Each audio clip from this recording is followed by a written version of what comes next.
कविता 7वीं विषय हिंदी। कविता दूसरी, फूल और कांटे। इसके कवि है अयोध्या सिंह उपाध्याय हरिओन। उनका जन्म 1865 में आजमगढ़ में हुआ था।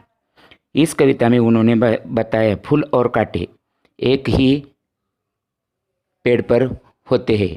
जैसे कि गुलाब का पेड़ होता है, वहाँ गुलाब भी आते हैं, उस पर कांटे भी होते हैं। लेकिन हम किसको चाहते हैं? तो फूल को।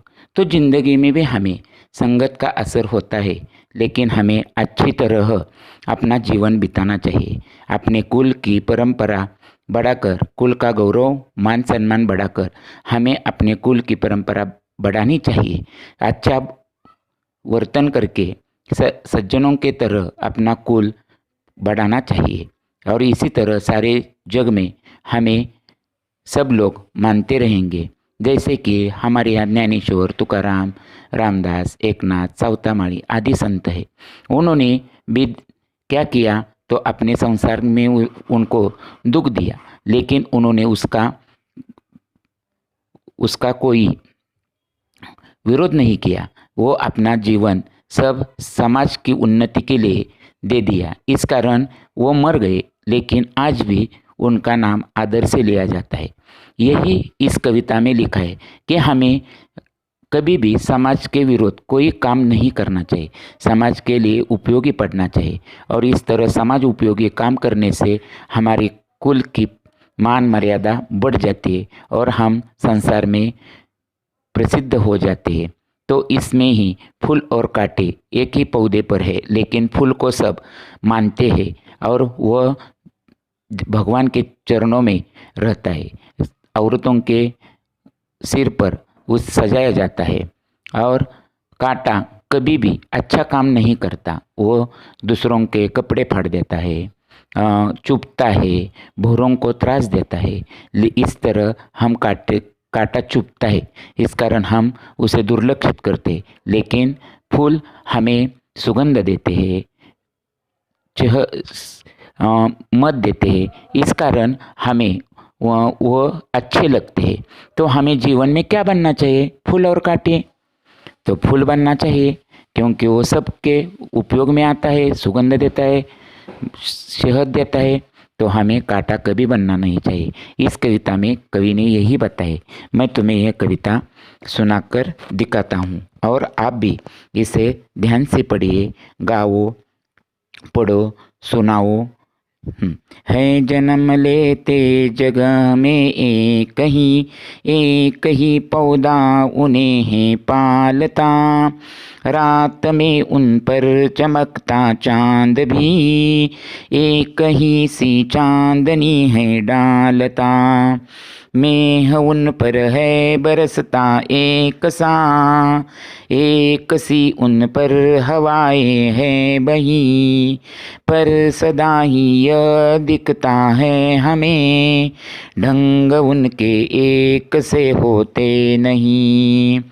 छेद कर कांटा किसी की उंगलियां, फाड़ देता है किसी का वरवसन। प्यार डूबी तितलियों के पर कतर, भोर का है वेद देता शाम तन। फूल लेकर तितलियों को गोद में, भोर को अपना अनूठा रस पिला।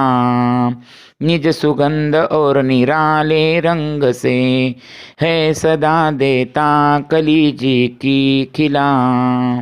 है खटकता एक सबकी आँख में, दूसरा है सोहता सुरसीस पर।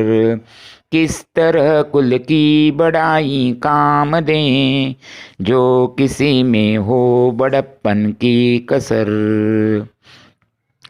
कठिन शब्द और नए शब्द। मेह बादल, वर श्रेष्ठ सुंदर, वसन वस्त्र, वेदना घायल करना, भौर भौरा, जी मन, सोहना शोभा देना, शीश सिर। इसमें एक मुहावरा आया है, जी की कली खिलना इसका मतलब है खुश होना। जब हमारे मम्मी पापा नए कपड़े लाते तो हमारी जी खिल उठती है जन्म लेते जगह ही एक जगह में एक ही पौधा उन्हें है पालता। देखो, फूल और कांटा एक ही धरती पर जन्म लेते हैं और उन्हें एक ही पौधा पालता है। उन पर रात में उन पर चमकता चांद भी एक है और चांदनी भी उन पर एक जैसे प्रकाश डालती है। मेह यानी बादल उन पर एक जैसा ही बरसात पानी डालता है और एक जैसी ही हवा बहती है, उनको खिलाती है। पर सदा ही यह दिखता है हमें कि फूल और कांटा एक ढंग के नहीं होते, वो दोनों अलग अलग होते। और कांटा क्या करता है? तो कांटा किसी की उंगलियां काट देता है। तो अगर किसी का सुंदर वस्त्र होता है, वर यानी सुंदर, वसन यानी वस्त्र, क्या करता है? फाड़ देता है। और जब कोई तितली उस पेड़ पर बैठती है तो उसके पर वो क्या करता है? कतर देता है, यानी तोड़ फाड़ देता है। और भौरा जब आता है तो उसका शाम तन यानी शरीर घायल कर देता है, वेद कर देता है, यानी घायल कर देता है। इस तरह कांटा क्या करता है? उंगलियां काट देता है, सुंदर वस्त्र फाड़ देता है, तितलियों के पंख काट देता है, भौरे का शरीर घायल कर देता है। और फूल क्या करता है? देखो, फूल लेकर तितलियों की गोद में, तितलियों को फूल क्या करता है? गोद लेता है। भौरों को अपना अनूठा रस पिलाता है। भौरे होते हैं वो उन पर अनूठा रस यानी शहद पीते हैं। और फूल अपने सुगंध क्या करता है? निराले रंग से सुगंध देता है। और जब उन फूलों को हम देखते तो हमारा जी खिल उठता है, यानी हम खुश होते, आनंदित होते, हमारा मन फूलों की ओर आकर्षित होता है। तो देखो, फूल दूसरों को तितलियों को मदद करता है, भौरों को अपना रस पिलाता है, अपने सुगंध और हर प्रकार के रंग से लोगों को मन को भा लेता है। तो हमें जिंदगी में कांटा बनना है या फूल बनना है? तब हम देखते कि लोगों के मन में कांटा खटकता है, आँख में क्या होता है? खटकते हैं। लेकिन दूसरा फूल, कांटा सबकी आँख में क्या होता है? खटकता है। लेकिन फूल क्या करता है?